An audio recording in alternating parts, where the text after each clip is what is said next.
Welcome back to Volume 36 of Captain Harold DeMarrero's River Stories. We last left Captain in the 1970s, about 34 years old. He just become Executive Vice President of B&B Towing. Take it away, Cap.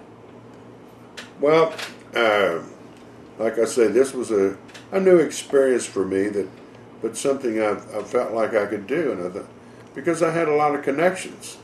You know, every time I moved from one position to another, one company to another, I've always continued to call my old friends and keep in touch with what's going on in the river business. Well, I knew for many years that a company in St. Louis that I was good friends of, the vice president of sales of this company. They had a barge that they was chartering a boat to take from New Orleans over to Tampa, Florida, across the Gulf of Mexico. And so I called him and I told him, I said, you know, I got some tugs. They're not about half as powerful as the one that you're using, but plenty big enough to carry one of these barges across the Gulf of Mexico. Because the barge was only a regular jumbo barge. It was like 195 by 35 foot barge. And so he agreed to give us a chance, a shot at it. He said, I'll let you take it one time. If you do okay, go on up and we'll sign a contract.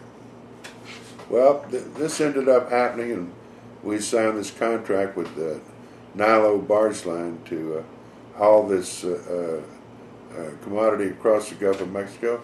And that was a good, big plus for the company. I put two of our biggest tugs to work, you know, on a long-term deal. And then I made a deal with to haul crude oil. We had several crude oil barges for Hunter Oil Company up the Tom Bigby River up to Tuscaloosa, and I got to be good friends with the guy at the terminal and everything up there, and used to drive over and visit and go out to dinner with him and his wife, you know. And matter of fact, she loaned me a xylophone. She knew I played keyboards, and I took it and I kept it for several months at my house. Mess with it, never could really master the thing or even come close to it. And but it was fun trying. But it was a good job, you know. I was in the sales and everything. Everything was going great. And then a situation came up where we had I belonged to the country club, and the country club was old Cajun men had put this thing together, and it had been set up that only a man could be a member. Women had no say-so or any vote or anything, couldn't own any stock or anything, and so it was all totally run by men. Well, a friend of mine who owned a well capping business down there, his wife was kind of kooky, and she got with my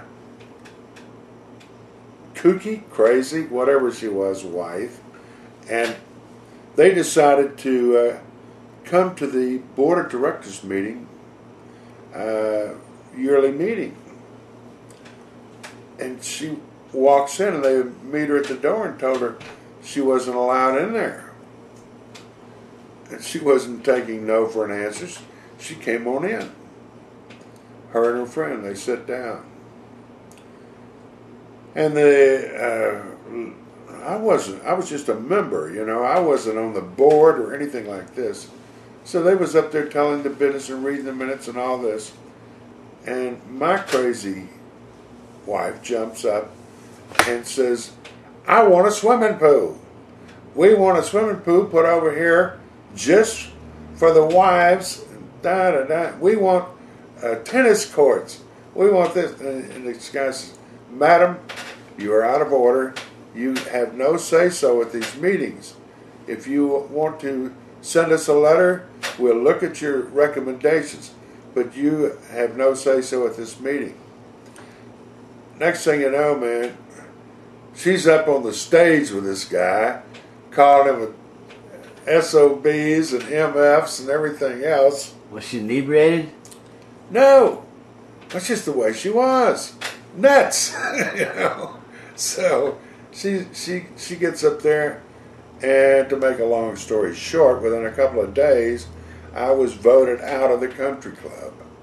Totally out. And it was the thing that I love the most, living in Lockport. I love playing golf there. You know. Next thing you know, I'm out. And so that was the bad part about living in Lockport. But it went on, you know, and I got to the point where the job was getting easier and easier and easier for me. And I decided that I wanted to look at something else. And back when I had my own towing company, Gulfstream Towing Company, Fontaine, my old partner, had gotten me to hire this kid, and his name was Harry Collins. Well, Harry was, his mother, or grandmother, was an Ellis. And his Ellis was half of Avondale shipyards in New Orleans, which was one of the biggest shipyards in the world, you know. So she got money out of that, left it to her in a trust fund for Harry. Well, Harry's dad, Harry Collins Sr., he called me, he asked me, he said, Harold, the only time he ever really worked was when you and Fontaine gave him a job on the boat. And he really did good, and he really, you know, acted good, and, you know, he loved that job. He said, I've got a towing company here, a company called Koch Ellis, which was, they're the ones that started Avondale Shipyards, Koch Ellis, but now it was a little tug company. And said, I'll give you 25% of Koch Ellis for $10,000. But, you know, you got to let me know if you want to do it. Well, you know, this was a company that was worth millions, you know, and you're going to get 25% for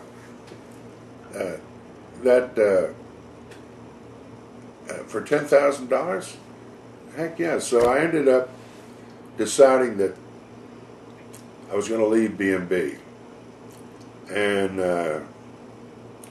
I don't know what I thought. I thought, maybe, you know, I was so unhappy not getting to go to the golf club anymore. I was ready to get out of town. So here was a chance to go to New Orleans and start over again. Hoping maybe she wasn't going to go with me. She says, we're not leaving here. I said, well, you can stay. But she went on with me. But I went over and I took the job over there, and Bollinger, after I told them I was going to leave, they called me in and says, oh, why are you leaving? You're doing such a wonderful job for us. We really don't want you to leave. And I said, well, I got a chance to own, you know, 25% of Koch Ellis towing company in New Orleans. It was a ship bunkering company. And they said, well, why didn't you tell us? We'd have give you part of B&B towing, you know. Which, either way, I'd have been rich if I had stayed.